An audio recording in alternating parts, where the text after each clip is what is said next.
Hello, good day.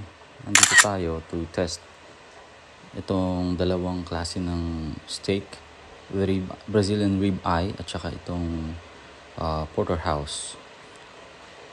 Ito pong Brazilian rib eye natin is nasa 1 inch thick.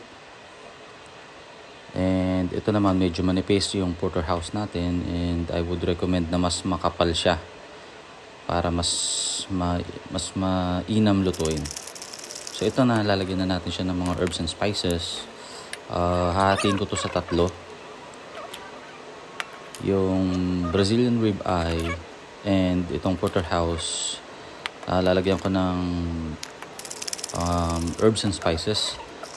And then kumuha ko ng isang 1 piece of Brazilian rib eye at saka 1 piece of porterhouse na salt and pepper lang. So, para makita natin yung difference ng lasa niya.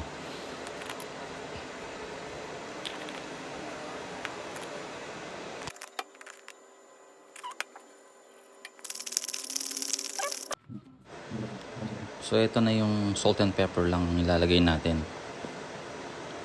Yung salt niya, bali, yun na rin ang tenderizer niya. So, ito magpi-preheat na tayo for 1 minute in high heat.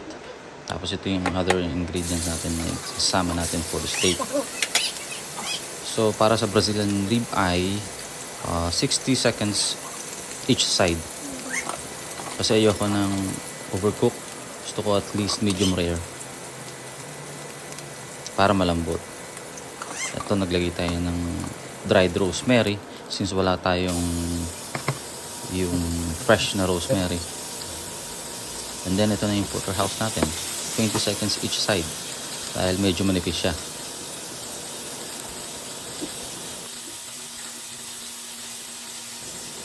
Tapos yan, nilagay na natin ng garlic, and then later yung mushroom and onion sasama natin doon sa isa since wala nang space dito.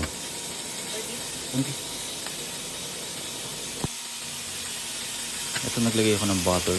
Always make sure na maglalagay kayo ng butter kasi ito yung talagang isa sa pinaka magpapasarap ng meat. Yung butter, yung flavor ng butter.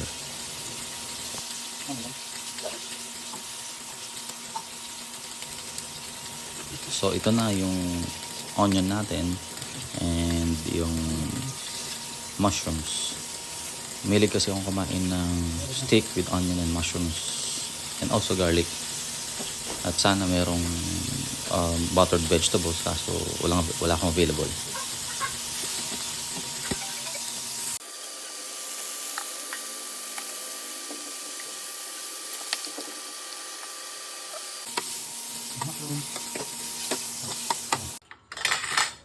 So ito na, moment of truth. Taste test na para sa steak. Yung para sa salt and pepper lang, and yung with herbs and spices.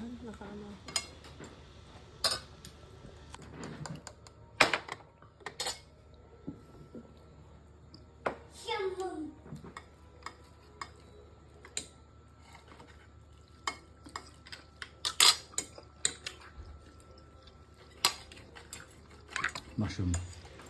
So ayun, para sa akin, tinry ko na yung with herbs and spices at saka itong salt and pepper lang. Mas masarap pa rin yung with herbs and spices. Sobra.